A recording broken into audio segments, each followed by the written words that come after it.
So, what are your biggest tips then, Richard? What's your biggest tips or advice for managers, for leaders who want to be better at having difficult conversations? Okay, so the first thing I think is actually don't assume that you're good at this. So a lot of managers will say, "Oh, it's fairly basic. I'm a manager. I've been a manager for 10 years. I don't need to think about this sort of stuff." Actually, take all the training, take all the support that you can do. Really think about, do you have the questioning skills? Do you have the listening skills? Do you actually have good quality conversations with your staff? So don't just assume that you do.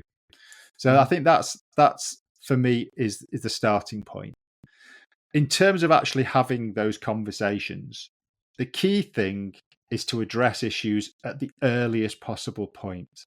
Because Mhm. the earlier you address an issue, the much better chance you have of having a good quality collaborative conversation where you can develop a sort of a solution that's going to stick. The longer you leave it, the more entrenched people are likely to be, the more likely people are going to react defensively, and the more difficult it's going to be to develop take that sort of problem solving approach. And I think the third point is, and this is particularly the case if you feel like somebody is going to perhaps react negatively, where this really is going to be a really difficult conversation, it's so important to plan that conversation. Think ahead. Think about how that individual is going to react. Think about what you want to get out of that meeting. Think, what is the outcome that you want as the manager? And try to work towards that.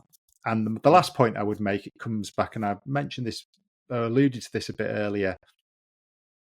Um, Try to think about what what are the interests that you have as a manager, but also that the individual you're having that conversation with. Try to base a solution on some shared interest. Try to get away from positions and whether something's right, whether it's wrong, whether it's fair or not, and move the conversation and move the focus towards, okay, what are our shared interests in this situation? And I think that is a really important and quite a important thing, quite a powerful notion to bear in mind when having these types of conversations and discussions.